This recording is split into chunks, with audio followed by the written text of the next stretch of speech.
menjelaskan ada memberi jangan pada seorang yang penerbangan dan rencana dulu.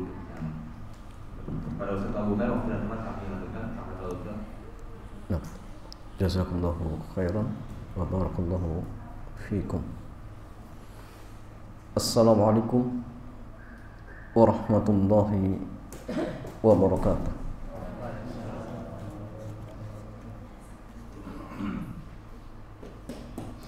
Alhamdulillahilladzi arsala rasulahu bil huda wa dinil haqq yudhhirahu 'ala ad-dini kulli walau karihal musyrikun. Asyhadu an la ilaha illallah wahdahu la syarika lah wa asyhadu anna Muhammadan abduhu wa rasuluhu la nabiyya wa la rasula ba'da. Amma ba'd.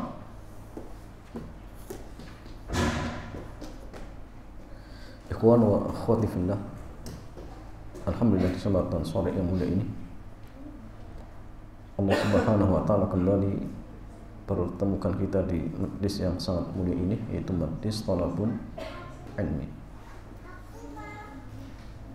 Dan di sore yang mulia ini kita masih pada kitab Fikih ASN dan Karyawan, karya Al-Ustaz Aminur Bait hafizahullahu jalla wa'ala. Dan tema sore hari ini jamaah berkaitan dengan outsourcing dan komisi agen karyawan. Jadi penulis kitab akan menjelaskan apa sih hukum outsourcing, terutama terkait tentang ya upah atau fee yang didapatkan, ya. Kan dia jual jasa kepada pihak yang ketiga seperti itu jamaah, atau dia menjual jasa yang telah dibeli.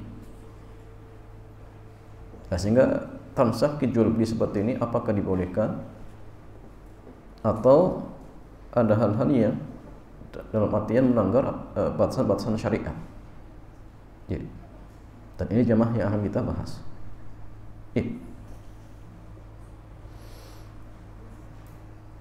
Penulis kitab mengatakan, Bismillahi wassalatu wassalamu ala rasulillahi wa ba'd.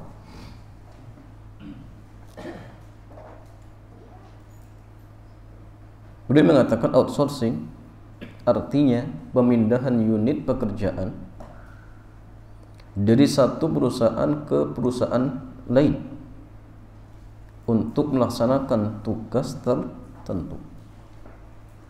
Jadi outsourcing artinya pemindahan unit pekerjaan dari satu perusahaan ke perusahaan lain untuk melaksanakan tugas tertentu. Dari sini zaman gambarannya. Ada gambaran tidak? Jangan sampai dari awal sudah nggak jelas, repot jangan. Gambarnya gini. Ada suatu perusahaan, dia merekrut karyawan, jumlahnya mungkin nanti sebutkan 100 misalkan, dan 100 ini keahliannya apa? Contoh nanti akan dijelaskan security, dia rekrut saja. Tapi di perusahaan ini nanti akan ditawarkan perusahaan yang lain yang butuh security. Itu gambarannya coba.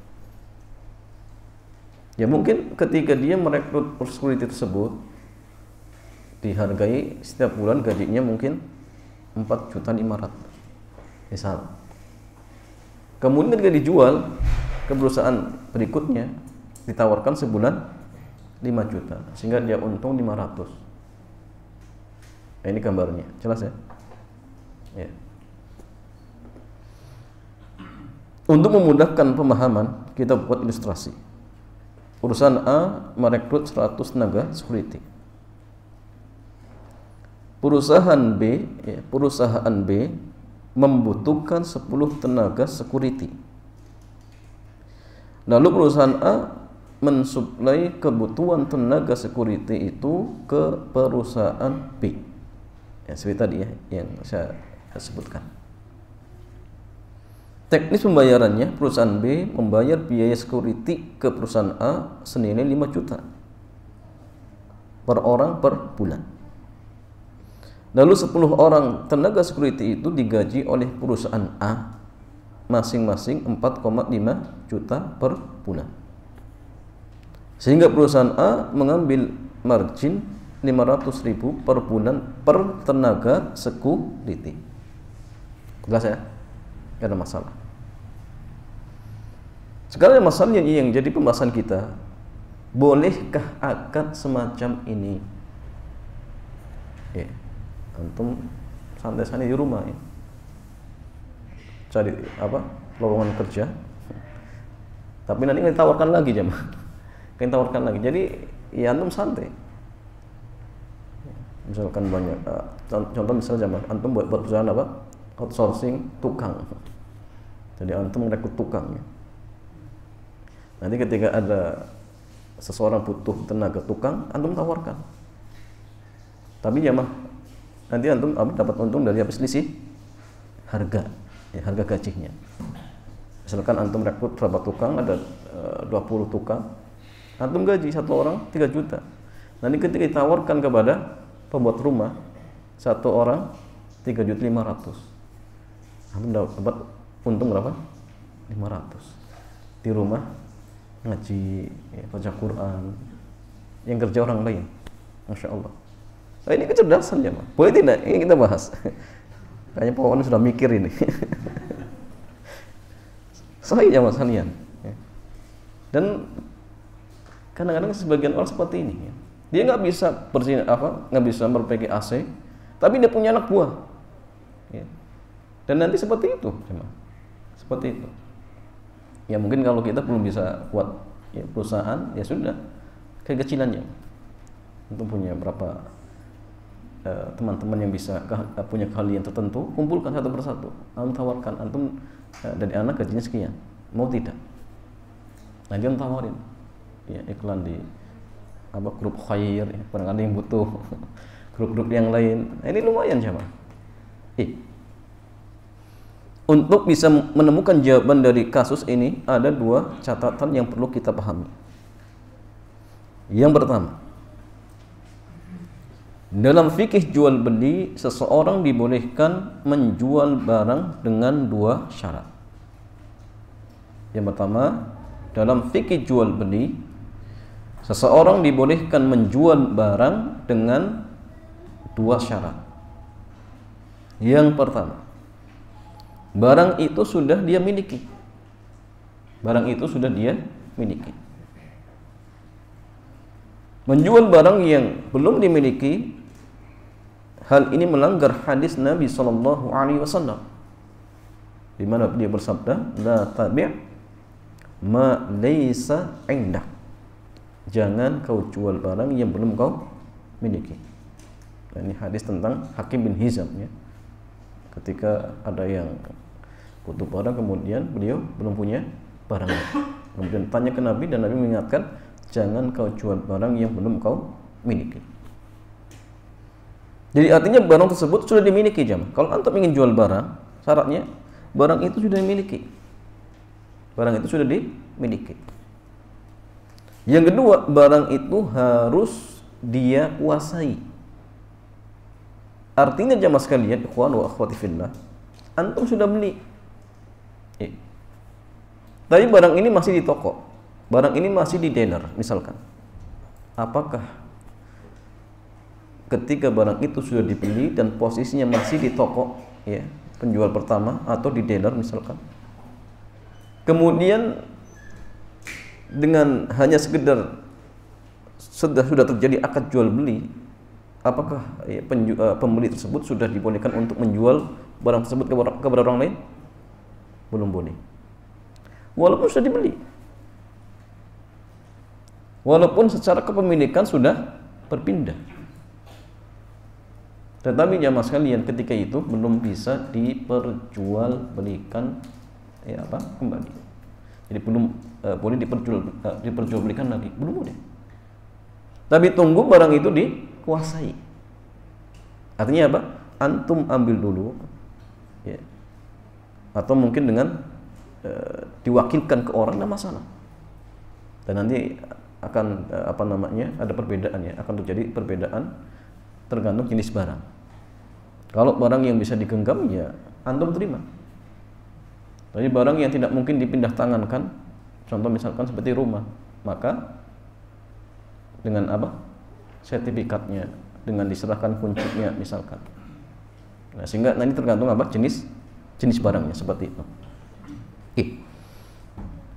Nah, sehingga masalah menjual barang yang belum diterima, hal ini melanggar hadis Nabi Shallallahu Alaihi Wasallam, di mana beliau bersabda, la tabi'hu hatta taqbituhu. Janganlah kamu menjual barang sampai kamu menerimanya. Sehingga ingat, kalau barang itu masih di penjual yang pertama, maka pembeli tatkala itu belum dibolehkan untuk menjual kembali, belum, sampai barang itu dikirim ke tempatnya. Setelah sampai di rumah, silahkan antum tawarkan, Pak, anak punya barang, kira-kira antum butuh tidak? Kalau butuh, coba dicek, atau mungkin minta dilihat. Ya, kalau cocok, silahkan dijual. Tapi kalau misalkan barang itu masih di tempat penjual pertama, maka belum dibolehkan. Ya. Jadi sekali lagi jamaah, syaratnya dua. Pertama dimiliki, yang kedua diserah terimakan. Ya. Jadi kalau misalkan yang pertama nggak terpenuhi, barang itu belum dibeli, sudah jamaah. Bagaimana diserah terimakan? Ya, barangnya nggak ada dan dia belum punya. Sehingga di sini jamaah gorornya terlalu besar. Kecuali pakai akad-akad yang dibolehkan. Seperti contoh akad salam, itu beda. Atau akad istisna, ya. Jual beli istisna. Kita melakukan transaksi, barang itu belum ada, tetapi transaksi ini dengan pembuat, ya, atau produsen. Boleh, nama sama. Walaupun barang itu belum ada. Tapi kalau misalkan akad kita jual beli, ya, secara umum jamaah, maka ingat, dua syarat ini harus terpenuhi. Dibeli dulu atau dimiliki, kemudian baru diserah terimakan. Itu harus. Itu harus. Ya. Kemudian masalah yang kedua, bahwa skema akad ijarah secara prinsip sama dengan akad jual beli. Bahwa skema akad ijarah secara prinsip sama dengan akad jual beli. Sehingga aturan yang berlaku dalam fikih jual beli juga berlaku dalam akad ijarah. Juga berlaku dalam akad ijarah. Al-Imam Asy-Syafi'i rahimahullahu jalla wa ala, beliau mengatakan, annal ijarata bai'un minal buyu' indana. Bahwa menurut kami akad ijarah termasuk bentuk jual beli. Akad ijarah termasuk bentuk jual beli. Nah, bedanya jual beli jasa. Ya, jual beli jasa. Jika paket ijarah al-ashkhas adalah objek dari akad ijarah, maka selama seseorang telah memiliki objek ini, dibolehkan baginya menjual ke orang lain. Jika paket ijarah al-ashkhas, ya, adalah objek dari akad ijarah, maka selama seseorang telah memiliki objek ini, maka dia dibolehkan untuk menjual ke orang lain. Jelas sampai sini jemaah? Jelas ya? Jadi kalau gini jemaah, paket ijarah al-ashkhas itu jadikan objeknya. Nah, kata kali itu jemaah boleh lagi diperjualbelikan kembali. Seperti tadi, objeknya jasa security. Nah, ketika sudah dibeli, ya, antum, pokoknya saya gaji sebulan sekian. Berarti artinya ya maaf, orang tersebut jasanya sudah dibeli oleh ya, misalkan perusahaan A tadi. Nah, ketika jasa security itu sudah dibeli oleh perusahaan A, maka bebas bagi perusahaan A untuk menjual kembali, tidak masalah. Mau dijual dengan harga yang mungkin lebih dari yang dia berikan kepada security tersebut, atau dengan harga yang sama, itu terserah. Urusan dia. Karena ya, jasa security A, jasa security mungkin ya namanya siapa lah, itu sudah dibeli. Maka boleh bagi perusahaan A tersebut menjual ke orang lain dengan harga yang ya, dia inginkan, bebas, tidak masalah. Contoh gini jemaah, antum nyewa rumah selama 1 tahun misalkan. Ya, kemudian ternyata baru ditempati 6 bulan sudah bosan, ya, tersisa 6 bulan dan ingin dijual ke orang lain, boleh tidak jemaah? Boleh, tidak masalah. Antum dulu pas ketika misalkan kontrak setahun dihargai 12 juta, berarti kalau sudah dipakai 6 bulan sisanya berarti 6 juta, tapi antum mau jual 12 juta lagi, boleh tidak? Boleh, tidak masalah. Dapat untung berapa jemaah? 6 juta. Dan ini dibolehkan. Yang penting ingat, hanya menjual apa? Jasanya. Ya. Rumahnya jangan dijual, itu punya orang ya, punya orang. Dan itu pun sama, security juga sama. Yang dijual apa? Hanya jasa. Artinya gini, perusahaan A tadi sudah menjual jasa security tersebut, misalkan selama 1 tahun. Antum pokoknya saya rekrut selama setahun, gaji antum 3 juta. Maka boleh bagi perusahaan A menjual security ini ke perusahaan B. Ingat, nggak boleh lebih dari apa yang dia beli. Kan dia beli selama berapa tahun? 1 tahun.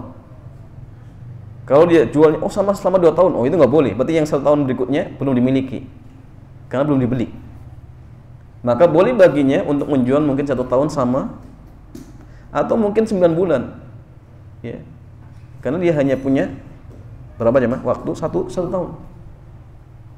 Jadi nggak boleh lebih dari itu jemaah, tidak boleh lebih dari itu. Ya, kecuali kalau perusahaan A sudah membeli jasa security tersebut lebih dari 1 tahun, ya silakan. Dijual ke perusahaan B selama dalam artian setahun atau setahun lebih sedikit misalkan, nggak masalah. Yang penting jasa dari security tersebut sudah dibeli oleh perusahaan A. Nah, sehingga tatkala itu silakan dijual, tidak masalah. Ya.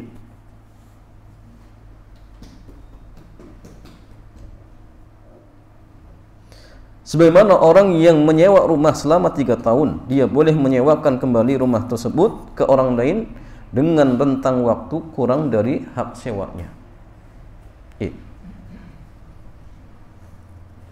Syekh Abdurrahman Nasir As-Sa'di beliau menjelaskan dalam Manhajus Salikin, Manhajus Salikin.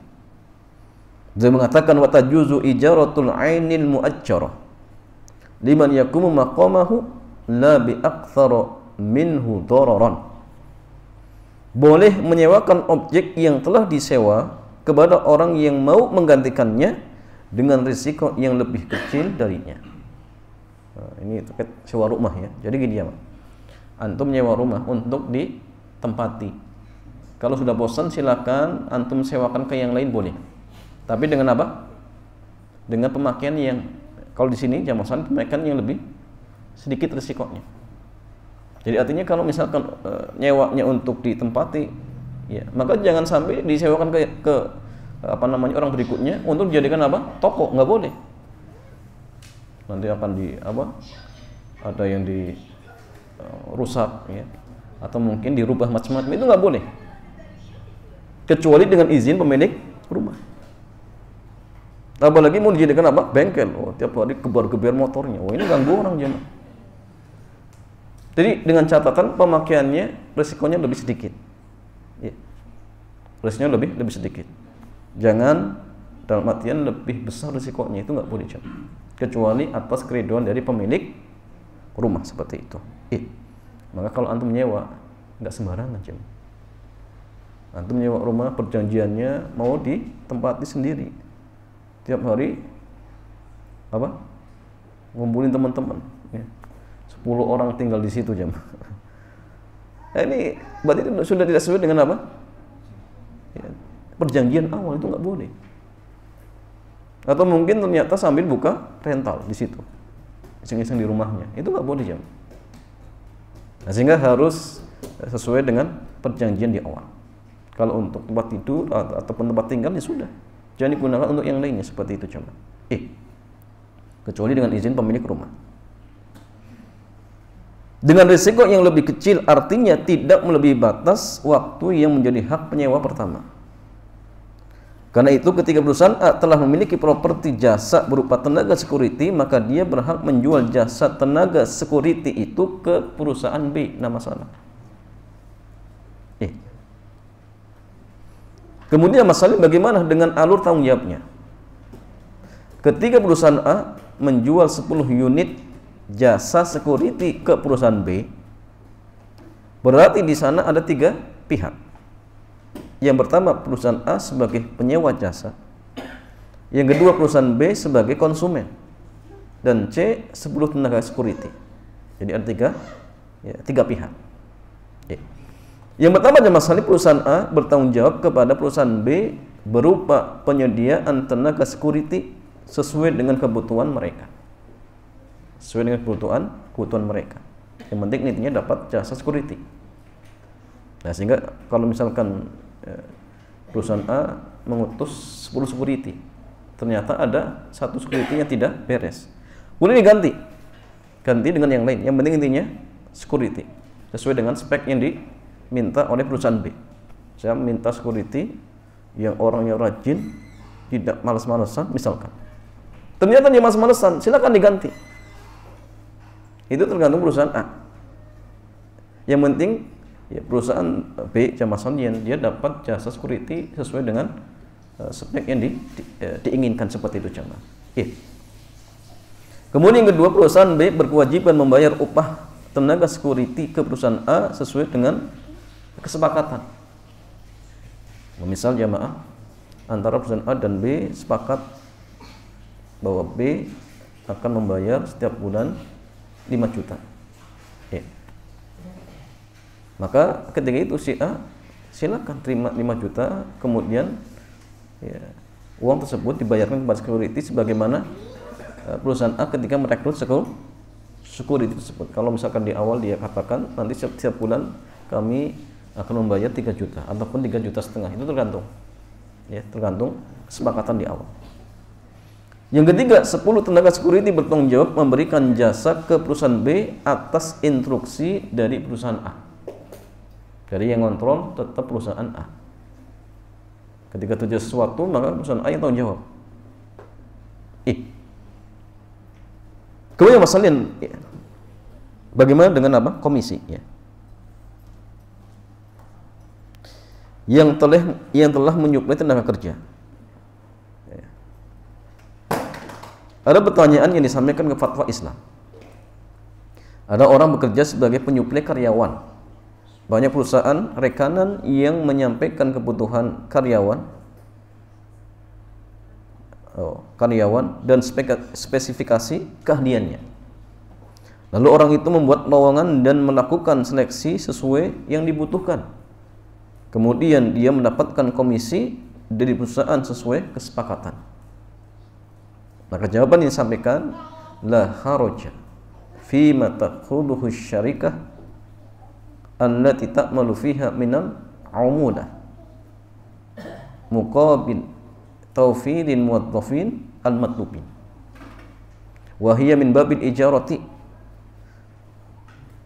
awil ju'alati ala amal wasatatin alladhi taqumu bihi bainal muwaddafi wal amalu alladhi yahtajuhu walakin yushtaratu lidzalika an yakuna al amalu qa'iman ala wajhi nasihati was-sidqi wal amanati. Tidak masalah mengambil komisi dari perusahaan yang menjadi klien Anda bekerja sebagai upah dari upaya memenuhi kebutuhan karyawan yang dicari perusahaan, sehingga ini masuk kategori ijarah atau akad ju'alah. sebagai perantara antara karyawan dengan perusahaan yang membutuhkannya. Namun syaratnya Anda harus mengerjakan tugas ini dengan mengedepankan prinsip nasihat, memberikan yang terbaik, jujur dan amanah. Jadi boleh. Ada mungkin ya perusahaan yang nampung karyawan-karyawan yang akan misal dikirim ke luar negeri, jam boleh tidak jam? Kalau misalkan taruhlah ikhwan semua, kita tidak bicara yang perempuan, karena perempuan nanti ada syarat-syarat yang butuh dipenuhi. Maka ada masalah, misalkan ada perusahaan A, dia butuh karyawan yang akan ditempatkan di negara A misalkan. Tes dengan kriteria yang sebutkan bahwa nanti gajinya sekian, pekerjaan nanti selama sekian bulan misalkan. Kemudian ketika perusahaan ini menyeleksi beberapa karyawan dan diterima, maka harus ada kontrak. Kontraknya berapa dengan perusahaan yang merekrut tersebut. Kalau misalnya kontraknya setahun ataupun 2 tahun, setelah itu jamasan yang perusahaan A tersebut silakan menjual ke konsumen ataupun dalam artian mungkin perusahaan yang membutuhkan tenaga karyawannya. Maka silakan dijual dengan harga yang disepakati, walaupun harganya lebih mahal daripada gaji yang diberikan dari perusahaan A kepada karyawan rekrutannya tersebut jamaah. Maka tidak masalah. Yang penting dengan catatan sudah dibeli jasanya. Kemudian dia jual jasanya kembali kepada perusahaan lain seperti itu. Nah, ini namanya masalah outsourcing. Sehingga ketika sudah terpenuhi 2 syarat tadi, sudah dimiliki jasanya, kemudian sudah diserah terimakan, dalam artian sudah dijadikan karyawan sebagai status, dijadikan sebagai karyawan perusahaan tersebut, maka silakan, tidak masalah. Tapi kalau misalkan belum direkrut, belum dalam artian ada perjanjian bahwasanya dia akan digajikan sekian, kemudian tiba-tiba langsung dijual, maka ini nggak boleh, dan tidak diperbolehkan. Jadi harus ada kejelasan. Dia direkrut untuk perusahaan A, misal selama berapa tahun, kemudian gajinya berapa. Karena di antara syarat sahnya jual beli jasa itu, pertama jasanya harus jelas. Yang kedua ongkosnya harus jelas, upahnya harus jelas, gajinya berapa, itu harus. Sehingga antara jasa tersebut atau karyawan tersebut dengan perusahaan A yang menjadi outsourcing harus jelas digaji berapa oleh perusahaan outsourcing tersebut, selama berapa tahun, itu harus jelas. Kalau 2 syarat ini tidak terpenuhi, maka dari perusahaan outsourcing tersebut sudah ganjil, sudah ada ganjilan, sehingga tidak dibolehkan untuk dijual kembali karena akad yang pertama sudah batal. Tapi kalau sudah sah, sudah terpenuhi syarat-syaratnya, maka silakan boleh untuk diperjualbelikan. Walaupun nanti ada syarat yang lainnya sudah kita bahas, jasanya harus mubah. Kalau sudah mubah, dilihat apakah bisa menghantarkan kepada perbuatan yang haram, itu dilihat lagi. Kalau bisa menghantarkan, jadi nggak boleh. Sehingga perlu diperhatikan syarat-syaratnya. Jasanya mubah, tidak menghantar kepada hal yang maksiat, kemudian objeknya jelas, kemudian harganya jelas. Kalau hal-hal ini jamaah tidak terpenuhi, maka akad ijarah tersebut tidak sah seperti itu. Wallahu ta'ala a'lam bissawab. Demikian jamaah sekalian, ikhwan wa akhwat fillah, ini beberapa penjelasan singkat terkait tentang outsourcing dan komisi agen karyawan. Artinya jamaah, akad seperti ini tidak masalah selagi terpenuhi syaratnya. Wallahu ta'ala a'lam bissawab. Demikian ikhwan wa akhwat fillah. Selanjutnya seperti biasa kita buka tanya jawab. Dipersilakan. Alhamdulillah. Dan sampai pada sesi tanya jawab. Coba bagi jemaah yang ingin bertanya, bagi ada silakan.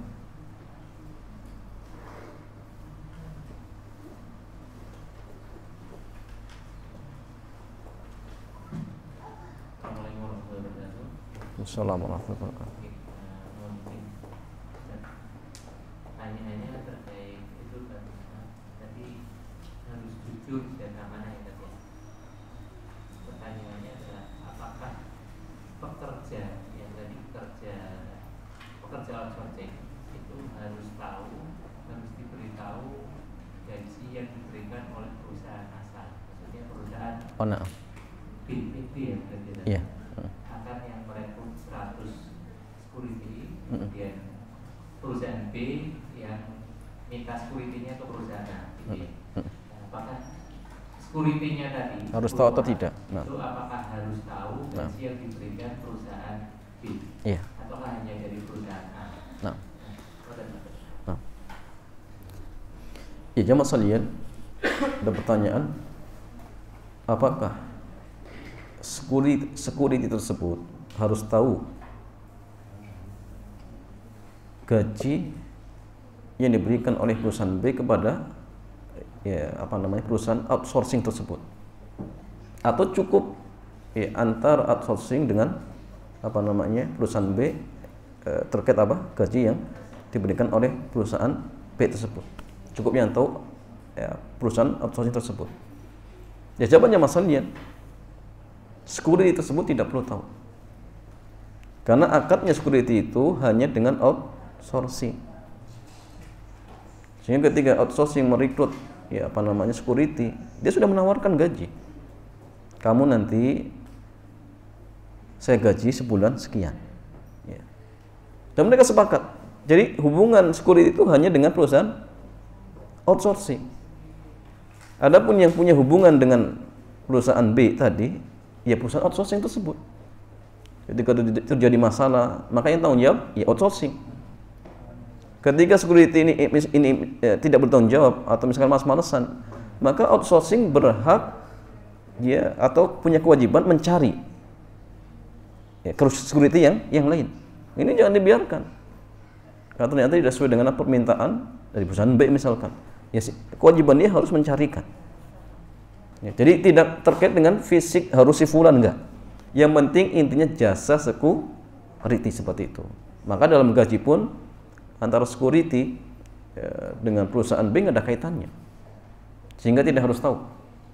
Ya, dia hanya berkaitan dengan perusahaan outsourcing. Sebulan sekian misalkan, sudah itu hak dia.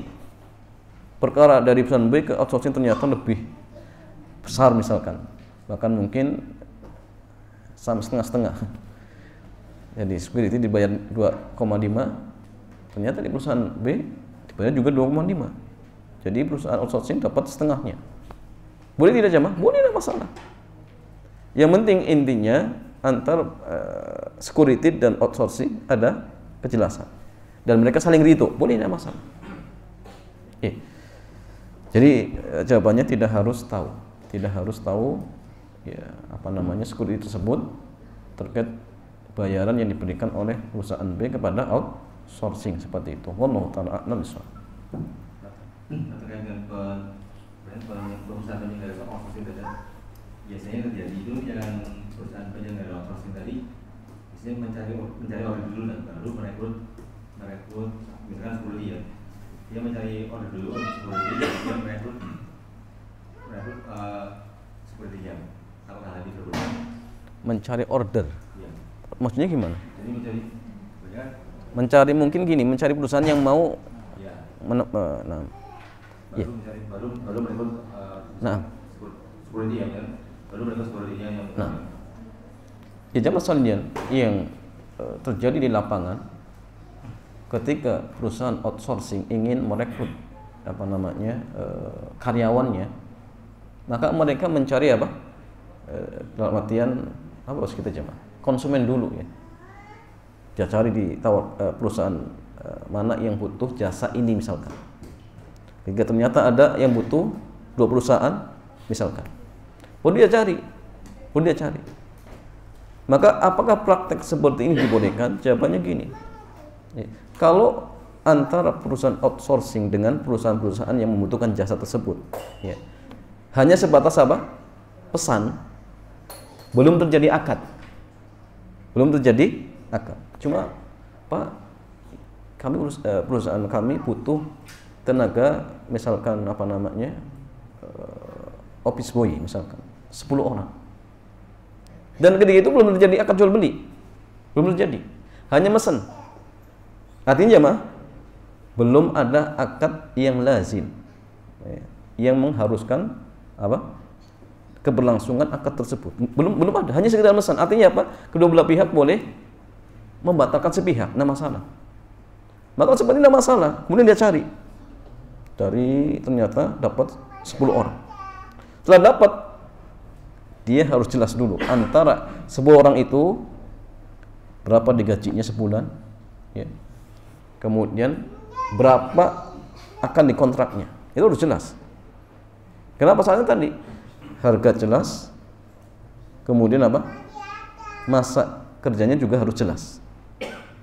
Itu penting, karena jual beli jasa. Setelah ada dalam artian kejelasan antara outsourcing dengan karyawan yang direkrut, silakan baru tawarkan kepada perusahaan tadi, Pak, saya punya apa namanya 10 tenaga office boy. Kira-kira perusahaan panjenengan butuh tidak?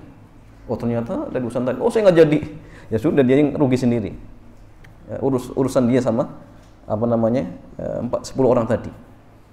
Tapi kalau dia marah-marah, kan tadi Bapak butuh 10 orang, nah, maka nggak boleh, karena yang tadi belum terjadi akad jual beli. Kalau dia mengatakan, oh sudah terjadi, oh berarti akadnya batal. Kenapa? Berarti dia menawarkan jasa, sedangkan jasa itu belum ada. Jelas? Nah, jadi hanya sekedar menawarkan. Tetapi ingat, jangan lakukan akad jual beli terlebih dahulu. Artinya kalau misalkan perusahaan tersebut ternyata membatalkan sepihak, ya sah saja, tidak masalah. Nggak perlu marah-marah. Dan nggak boleh marah-marah, karena memang hanya apa? Hanya sekedar mesan saja. Seperti itu. Wallahu ta'ala a'lam bishawab. Meskipun pesanan dari perusahaan tadi yang sebelumnya tadi itu sudah detail, misalkan sudah apa? Sudah detail. Nyicil. Detail. Nggak boleh nyicil, berarti sudah terjadi akad. Itu pekerjaan. Terinci. Oh. Misalkan saya butuh security yang sekian, nanti saya bayar sekian, nanti kontraknya berapa tahun. Nggak masalah, yang penting intinya belum terjadi akad. Jelas? Ya. Jadi hanya sekedar dijelaskan tentang speknya, misalkan saya butuh security yang seperti ini, gajinya sebelum sekian misalkan, ya, tingginya sekian misalkan, maka tidak masalah. Yang penting jangan adakan akad jual beli terlebih dahulu, kecuali setelah security tersebut dibeli oleh perusahaan outsourcing. Ya, kalau sudah dibeli misalkan, maka silakan adakan akad jual beli antar perusahaan B misalkan dengan outsourcing ya tersebut seperti itu, atau penyedia apa jasa tersebut seperti itu. Wallahu ta'ala a'lam bishawab.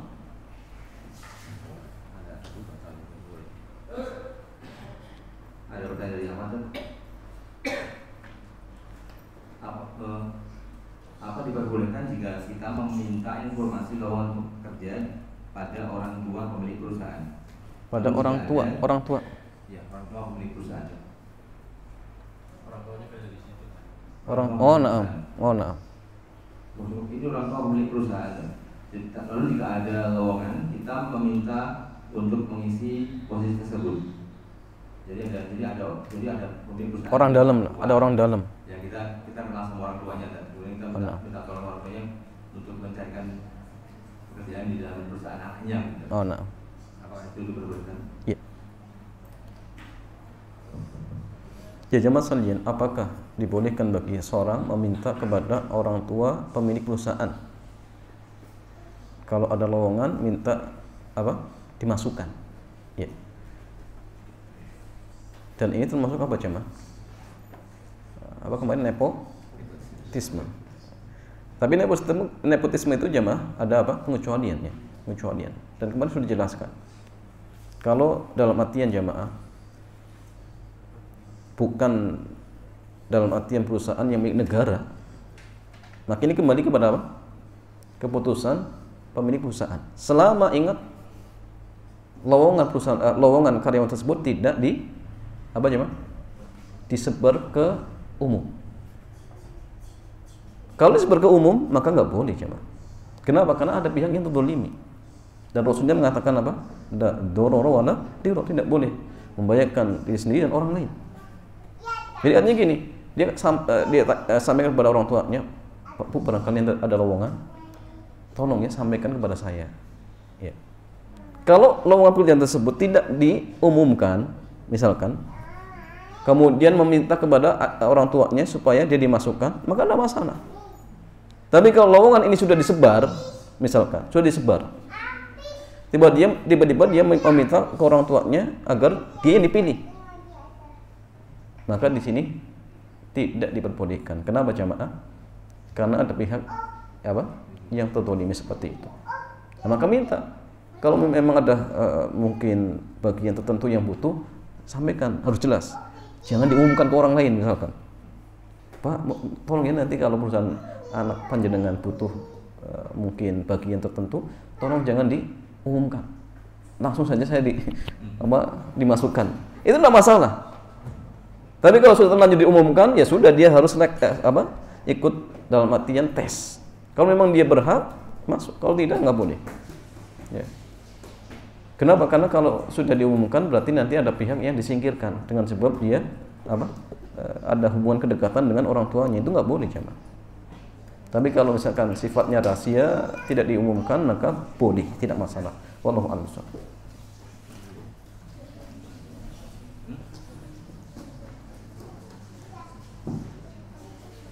Pertanyaan berikutnya dari Ahmad.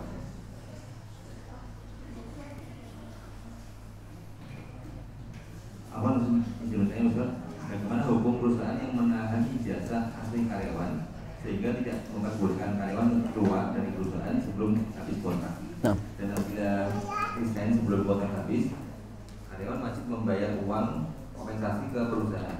Nah. Masih ada. Ya jamaah sekalian, bagaimana hukum perusahaan yang menahan ijazah asli? Ya. Sampai masa kontrak itu selesai baru diserahkan atau dikembalikan. Apakah hal seperti ini dibolehkan? Jawabannya tergantung di awal, tergantung persyaratan. Kalau misalkan jamaah sekalian, ada perusahaan membuka lowongan, tapi dengan catatan ya, setiap karyawan yang diterima wajib menyerahkan ijazah asli. Kemudian dia daftar dan setuju dengan syaratnya. Nah, kalau dia setuju, dia terikat dengan sabda Nabi, al-muslimuna ala syurutihim. Jadi kaum muslimin itu terikat dengan syaratnya. Kalau dia sudah tanda tangan setuju, ya sudah, harus apa? Harus dipenuhi.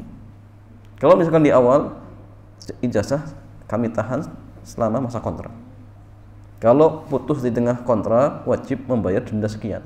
Dan dia terima. Ya sudah, harus penuhi apa? Janji. Penuhi syarat. Artinya kalau misalkan dia benar-benar keluar di tengah kontrak, maka harus membayar denda sebagaimana kesepakatan. Apakah dibolehkan? Boleh, tidak masalah. Ustaz, berarti ada yang dirugikan. Sama-sama rugi kalau dia berhenti tengah-tengah masa kontrak. Perusahaan juga rugi. Dia harus nyari karyawan lagi mungkin berapa hari, bagian tersebut kosong. Jadi banyak hal yang mungkin harusnya sampai target, tapi gara-gara ada yang keluar, akhirnya mungkin ya, terlambat. Dan mungkin ruginya lebih banyak. Ya, sehingga untuk mengurangi kerugian ini diterapkanlah denda tadi. Nah, itu tidak masalah jam. Yang penting intinya di awal terjadi kesepakatan. Kalau dari awal nggak setuju, ya jangan daftar, selesai. Oh Pak, saya nggak setuju, ya sudah, silakan antum pulang. Nggak usah daftar di sini. Kami butuh karyawan yang seperti ini, punya komitmen, ya, tidak main-main. Kalau tidak setuju, ya sudah, pulang. Nggak perlu memaksakan diri. Dan perusahaan tersebut nggak maksa, nggak ngancam. Kamu harus menerima, nggak diancam jamaah. Bebas, mau tantangan boleh, kalau tidak pun nggak masalah. Ternyata dia tantangan sendiri, berarti sudah mengikat dirinya. Maka tatkala itu harus memenuhi syarat. Kalau misalkan dalam artian tidak mau bayar denda, ya sudah, selesaikan saya masa kontrak. Dan perusahaan pun tetap menggaji jamaah. Ya, dalam artian tidak berbuat zalim, tetap dikasih haknya. Kalau misalkan ternyata dia tidak mau bayar denda, ya sudah, ijazah tahan, selesai. Pilih yang mana? Pilih yang mana. Makanya kalau ingin masuk ke perusahaan, lihat ya persyaratan di situ. Atau ada klausul, misalkan dibaca benar-benar. Apa syaratnya, apa konsekuensinya. Biar jangan merasa akhirnya didolimi, oh kami terdolimi. Nah, ngapain di awal kok tidak protes? Kalau nggak setuju di awal mending mundurkan diri, selesai. Jangan sudah tanda tangan akhirnya merasa dirinya didolimi. Ini keliru jamaah seperti itu. Wallahu ta'ala a'lam bishawab.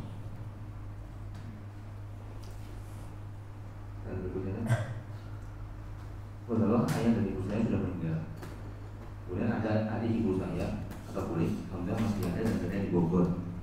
Pertanyaannya, apakah saya punya kewajiban untuk berbakti ke saudara ibu atau kulit tersebut, atau hanya sekedar menyambung silaturahim? Betul, om dan kulit. Tadi tinggal sendiri, ketiga anaknya punya rumah sendiri, dan kulit sakit stroke meminta saya untuk tinggal dan merawat beliau di Bogor. Asalnya bagaimana? Ya jamaah sekalian, dalam sebuah hadis Rasulullah beliau mengatakan bahwasanya bibi itu sama seperti ibu kita. Bibi dari pihak ibu itu statusnya sama seperti ibu kita. Jadi artinya jamaah, sebagaimana kita wajib berbakti kepada ibu kita, maka kepada bibi dari saudara ibu kita wajib berbakti. Nah kalau ibu kita sudah meninggal, kesempatan ya emas untuk berbakti kepada saudara ibu atau saudari ibu. Apalagi diminta. Kalau misalkan mampu untuk dalam artian memenuhi permintaannya, masya Allah ini kebaikan jamaah, kebaikan. Berarti artinya Allah masih memberikan kesempatan untuk dapat banyak pahala. Nah kalau mampu silakan ya, datang ke Bogor kemudian rawat bibi. Tapi kalau tidak memungkinkan, sampaikan baik-baik. Mungkin dengan cara setiap bulan menjenguk, atau mungkin ya semampunya seperti itu. Sampaikan baik-baik. Ya, kalau melihat ternyata kok kayaknya mengharuskan untuk dirawat, ya maka timbang-timbang ya maslahat dan mudaratnya. Nah ini yang bertanya sudah berkeluarga belum ini? Kalau sudah berkeluarga ya nanti harus izin dengan suami, atau mungkin kalau dia suami ya harus lihat kondisi nanti. Ya, terkait tentang nafkah untuk anak istrinya. Kalau di sana berarti otomatis kalau dia punya kerjaan di sini kan harus ditinggalkan. Maka maslahat dan mudarat harus dipertimbangkan seperti itu jamaah. Mana lebih besar maslahatnya, atau kalau dua-duanya mudarat, mana mudarat yang paling ringan? Maka silakan diambil yang paling ringan seperti itu. Dan yang paling tahu adalah pelakunya langsung. Yang paling tahu adalah pelakunya langsung seperti itu. Wallahu ta'ala a'lam bishawab. Yang berikutnya lagi. Jika seorang sedang bertaruh melalui lembaga taruh, kemudian kebetulan perantara antara kawan dan awal tadi dirasa kurang amanah, seperti tiba-tiba menghilang selama 1 bulan dan tidak konten dalam melakukan nazar online. Tidak apa? Tidak konten dalam melakukan nazar online. Jadi ada janji mau nazar secara online, tapi sampai sekarang mungkin tidak terjadi gitu. Dengan kasus tersebut, apakah kebetulan mencari perantara di luar lembaga tersebut, perantara lain saja? Kemudian enggak, ini gimana? Kau mencari perantara yang lain gimana? Ini perantaranya nggak amanah? Kemungkinan begitu tak. Jadi ini mungkin lain lewat medsos. Ada atau lembaga taruh online tak? Oh, lembaganya tidak amanah gitu. Perantaranya mungkin. Coba dibaca lagi. Jika seorang yang sedang bertaruh melalui lembaga taruh, tapi kebetulan perantara antara awal dan iman tadi dirasa kurang amanah. Seperti tiba-tiba menghilang selama 1 bulan dan tidak bisa on time dalam melakukan nazar online. Dengan kasus tersebut, apakah diperbolehkan mencari perantara di luar lembaga tersebut? Kemudian dan kendala-kendala tersebut apakah bisa dinilai sebagai jawaban dari istikharah? Apa? Yang sahabat sudah melakukan istikharah atau sholat istikharah, apakah kendala semacam ini bisa menjadi merupakan suatu jawaban dari istikharah ini? Ya jemaah, ada pertanyaan ya. Pertama terkait tentang apakah ketika jasa atau perantara ta'aruf ya, ternyata tidak, kalau nggak amanah agak sulit ya, artinya tidak selalu siap ya. Bahkan mungkin sudah berjanjikan nazar online ternyata mundur. Ya kalau kasarannya ya mungkin tidak amanah gitu ya. Mungkin seperti itu. Maka apakah boleh kemudian mencari pihak yang lain yang bisa menjadi apa? Arah hubung gitu ya. Atau perantara lah seperti itu. Jawabannya tidak masalah kalau memang dia amanah. Yang nggak boleh itu kalau dia langsung, Ustaz, boleh nggak saya japri langsung, saya sudah punya HP, nomor telepon, itu nggak boleh. Tapi tetap harus cari perantara yang amanah, yang bisa menjadi apa? Penengah. Ya. Kalau misalnya sesuatu lewat perantaranya, ini perantara yang menyampaikan, biar tidak terjadi fitnah seperti itu, maka tidak masalah. Kalau dirasa perantara yang pertama ternyata tidak serius misalkan, atau mungkin kadang menyepelekan, ya sudah cari perantara yang amanah. Kemudian yang kedua, apa tadi? Apakah kondisi yang tidak nyaman ini? Apakah kondisi seperti ini merupakan bentuk jawaban dari istikharah yang dilakukan? Berarti ini pertanda mungkin calonnya tidak atau bukan jodohnya, maka ada hal-hal yang menjadi penghalang misalkan. Ya. Jawabannya gini jamaah, mungkin iya, mungkin tidak. Mungkin iya, mungkin tidak. Ya. Artinya memang gini, soal istikharah itu tidak harus jawaban itu melalui mimpi. Karena sebagian orang itu dia terus melakukan istikharah dengan keyakinan jawaban ini harus lewat mimpi. Ini keliru, nggak harus. Tetapi cukup dengan apa? Sesuatunya berjalan secara normal. Artinya apa? Kalau memang dimudahkan, berarti mungkin ini jawaban, barangkali ini jodohnya. Tapi kok ternyata tiba-tiba ya sulit ya. Mau ini pun sulit misalkan, barangkali ya mungkin ini jawabannya. Ya. Barangkali ini jawabannya sehingga dipersulit. Ya. Cari perantara yang lain juga sama seperti itu, ya sudah. Kalau ternyata kok nggak bisa juga, bahkan hari-hanya dia kabur, calon suaminya kabur misalkan, berarti ini mungkin jawaban seperti itu. Tapi apakah kemudian dia harus marah? Enggak. Yang harus dilakukan sabar. Ya, karena sebenarnya doanya apa? Jika perkara ini baik untukku maka mudahkan. Tapi kalau misalkan tidak baik maka jauhkan. Harus ingat dengan doanya. Jangan ketika dipersulit akhirnya marah-marah. Ini berarti nggak paham dengan doa istikharahnya. Kan doanya kalau misalkan bukan pilihan yang terbaik, minta dijauhkan. Itu jawabannya. Mau ini dipersulit, mau ini dipersulit. Berarti mungkin ini jawaban. Ya sudah, cari yang lain. Cari yang lain yang mungkin jamaah lebih apa? Lebih ya mungkin cocok, lebih sesuai atau lebih sekufu dengan dirinya seperti itu. Wallahu taala alam.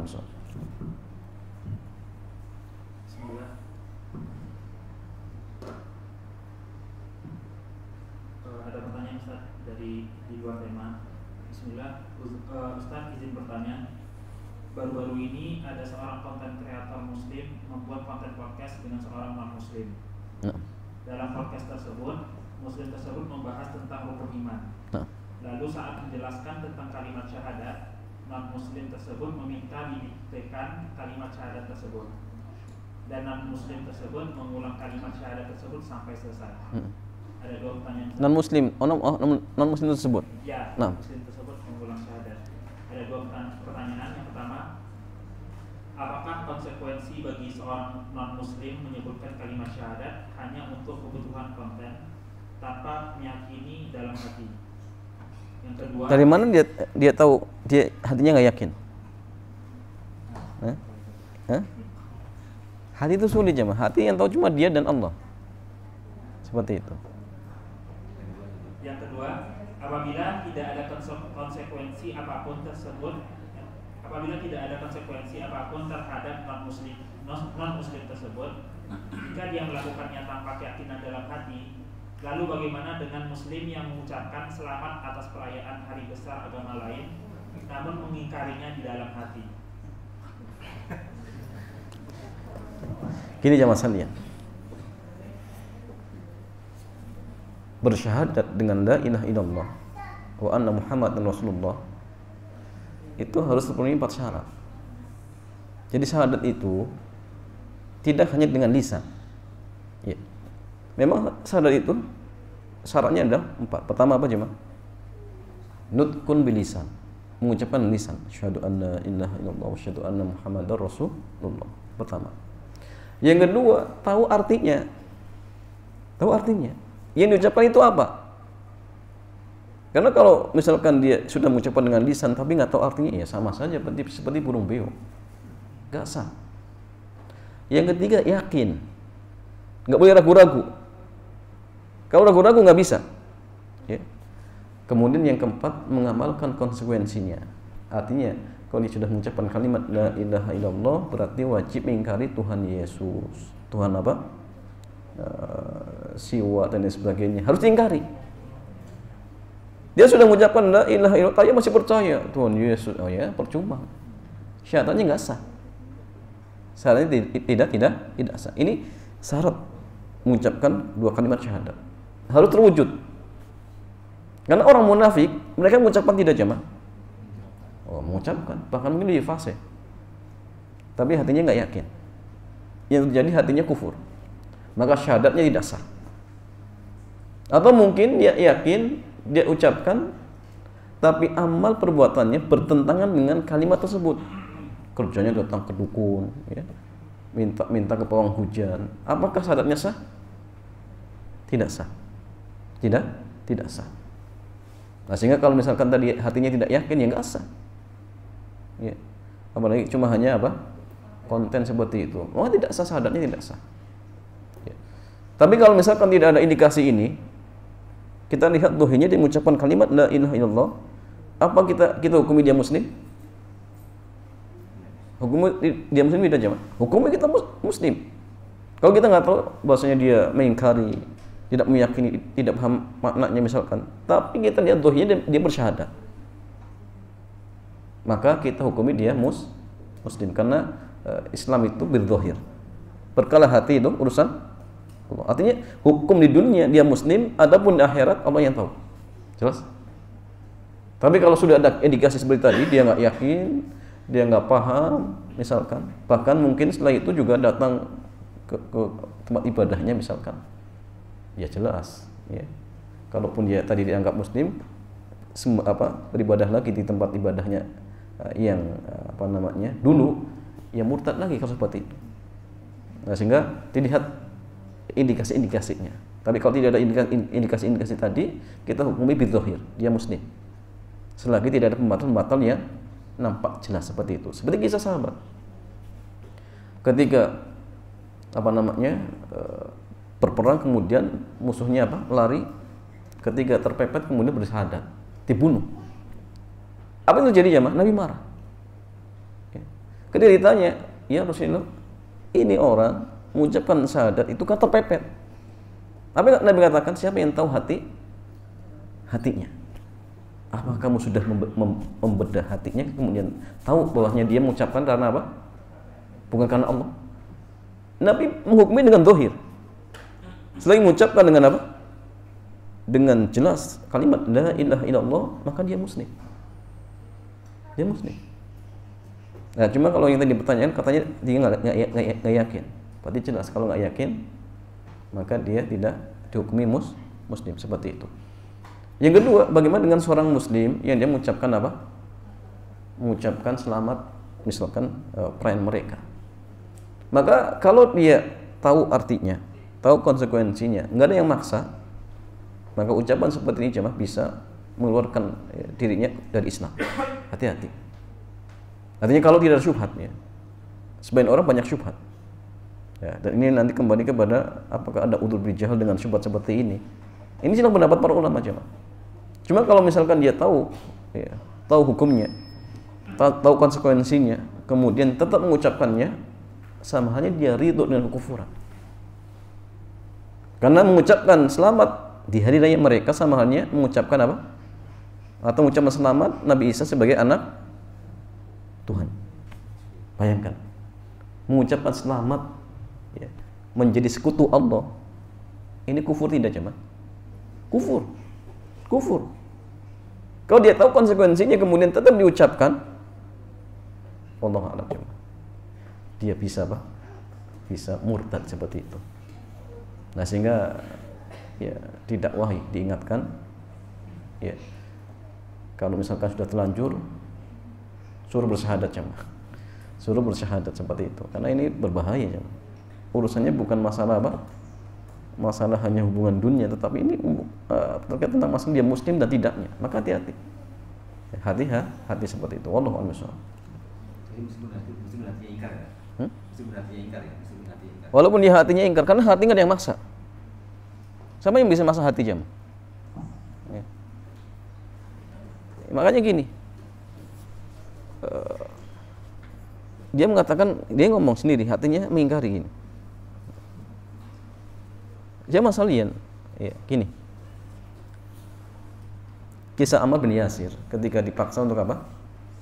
Untuk mengucapkan kalimat-kalimat kufur. Ya. Kemudian mengucapkan dengan apa namanya lisannya, tapi hatinya masih tenang dengan gimana? Ya. Ketika itu jamaah sekalian real, nyata. Ibunya apa? Dibunuh, bapaknya dibunuh. Dan sekarang jamaah dia diapain ya? Apa diancam untuk dikeluarkan dari pekerjaannya? Nah ini urusan remeh jamaah sekalian. Apakah diancam dibunuh? Enggak. Berarti artinya enggak dipaksa. Enggak ada yang maksa. Kok dengan enaknya malah mengucapkan, bahkan sebagian orang marah nyuruh atau ngajak orang lainnya. Ya, kenapa sih kita nggak mau mengucapkan selamat ini? Bahkan ngajak-ngajak jemaah, ini jadi masalah. Dulu itu sebelum ada kelompok-kelompok yang nyimpang, orang-orang liberal, sebenarnya mereka non-muslim sudah paham, muslim itu nggak boleh mengucapkan seperti itu. Cuma muncul seperti ini, itu dari orang-orang seperti itu. Kenapa kita kok muslim nggak mengucapkan? Padahal dari mereka nggak ada yang minta. Kemudian seolah-olah mereka jadi pahlawan. Oh kenapa kita muslim kok nggak membolehkan? Mereka yang protes sendiri jemaah. Padahal mereka itu nggak ada masalah. Ya. Inilah ya apa pas kita jemaah. Ya kalau munafik ya munafik, merusak agama. Sebenarnya zaman dulu nggak ada masalah, tapi gara-gara muncul orang-orang yang seperti ini dan mereka dianggap tokoh-tokoh tetapi menyimpang, malah ya tadi menganggap kita sendiri yang salah. Ya, padahal tidak ada permintaan dari mereka. Ini kan belang-belangan ini saja dipermasalahkan. Kenapa ini macam-macam. Ya dari orang seperti itu cuma. Nah sehingga artinya ya apa namanya tidak boleh seperti itu, tidak boleh kita mengucapkan ucapan seperti itu karena konsekuensinya besar, konsekuensinya sangat besar. Wallahu ta'ala a'lam bishawab.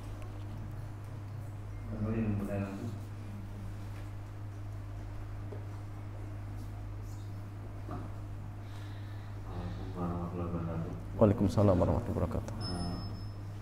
Agak sedikit nyambung dengan yang pertanyaan terakhir.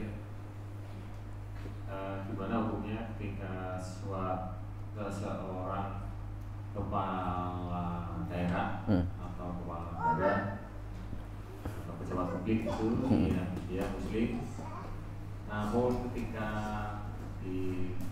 ada dari seperti itu dia mungkin tidak mengucapkan tapi wajahnya kan nanti terpasang di baliho dengan ada tulisan gitu. Nah itu mungkin saya kurang tahu mungkin pejabat tersebut memang mengucapkan atau tidak, tapi karena sebagai pejabat publik dia wajahnya dipasang di baliho dengan tulisan seperti itu, hukumnya bagaimana? Iya. Jadi masalah bagaimana dengan pejabat publik yang karena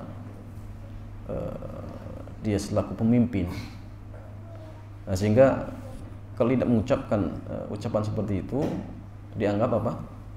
Mungkin apa? Diskriminatif misalkan. Ya.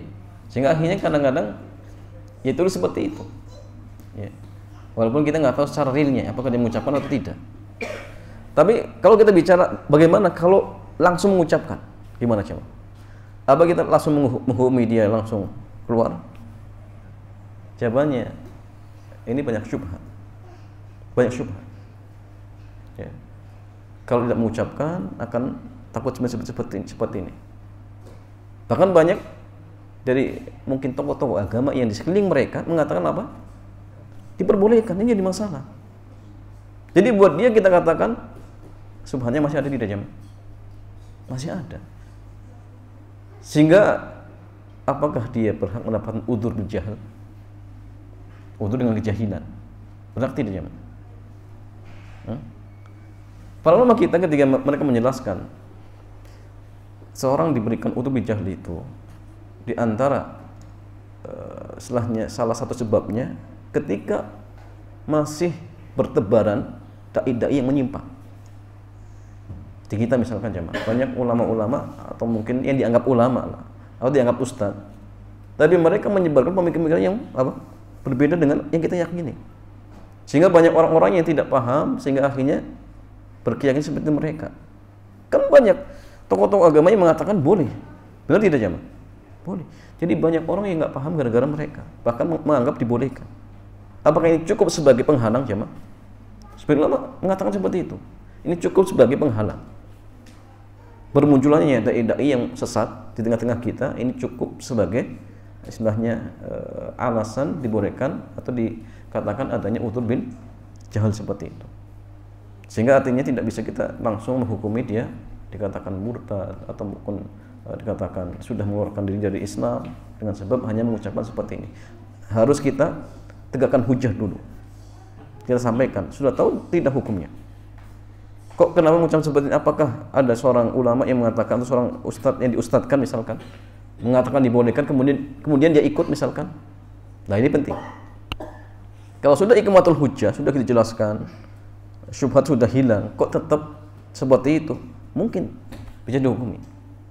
Tapi selagi belum iqamatul hujjah, maka tidak bisa kita menghukumi secara langsung.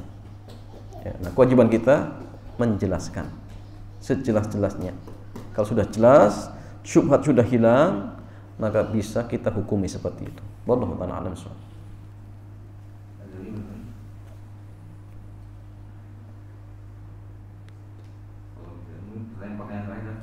Ini kan banyak kita lagi musim bulan yang berkaitan dengan perayaan hari atau momen-momen di mana ada hari Natal dan hari tahun baru Masehi. Mungkin ada pesan dari Ustaz yang bagi kita yang ingin melakukan liburan atau mungkin agak tidak dari hal yang sifat mengganggu ketenangan kita. Ya masalahnya di hari-hari seperti ini, maka gunakan kesempatan tersebut untuk meningkatkan kualitas ibadah kita kepada Allah. Yang mungkin di hari-hari yang kita aktif bekerja, nggak bisa taklim rutin, gunakan untuk taklim. Tapi justru kadang-kadang sebagian orang akhirnya apa? Taklim libur, kemudian ibadah pun libur. Padahal ini kesempatan untuk meningkatkan kualitas keimanan dan ketakwaan. Ya. Karena di hari-hari biasa sibuk dengan kerja, hanya bisa mungkin hari Ahad ya taklim. Hari-hari yang lain nggak bisa karena capek. Tapi kadang sebagian orang malah justru menjadikan waktu liburan untuk apa?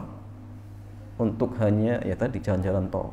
Jalan-jalan itu cukup mungkin sehari jam. Sisanya apa? Untuk belajar. Yang mungkin gak sempat menghatamkan Quran, gunakan untuk menghatamkan Quran. Karena waktunya, Masya Allah, longgar. Plus digaji lagi jamaah. Ya, rahmatin yang dia kerja, ya, digaji. Maka manfaatkan sebaik mungkin. Targetnya, misalkan ini berapa hari jamaah? 3 hari ya. Target hatam Quran 3 hari. Bisa tidak jamaah? Bisa. Utsman bin Affan 1 rakaat witir khatam 30 juz. Riwayatnya jamaah sekalian, memang ada banyak jalur, ada yang mengatakan ini makbul. 1 rakaat witir 30 juz. Antum 3 hari yang kebetulan lagi libur, manfaatkan untuk baca Quran. Ya. Kemudian jamaah, anak-anak juga lagi libur, misalkan tes tentang sholatnya, misalkan sudah benar tidak, bacaan Al-Fatihahnya seperti apa. Ini kesempatan. Ya. Ajak juga taklim. Jangan taklim semuanya libur jamaah. Nah, ini gimana? Taklim semua libur. Ini orang banyak, apalagi ini lagi musim-musim, kadang banyak sebagian orang itu akidahnya diperjualbelikan ya. Mengucapkannya tadi seperti itu. Nanti tahun baru juga nanti perayaan lagi. Nah, ini nggak boleh jemaah. Sibukkan diri kita untuk ibadah kepada Allah. Ya. Yang mungkin hari-hari yang pas kerja nggak bisa berbakti kepada orang tua, manfaatkan. Pulang kampung, berbakti kepada mereka, khidmah kepada mereka. Barangkali jamaah ini menjadi sebab kebaikan-kebaikan yang akan Allah berikan kepada kita seperti itu. Ya Allah Ta'ala a'lam bishawab. Demikian jamaah, mudah-mudahan bermanfaat. Kita tutup. Subhanakallahumma bihamdik, asyhadu an la ilaha illa anta, astaghfiruka wa atubu ilaik. Assalamualaikum warahmatullahi wabarakatuh.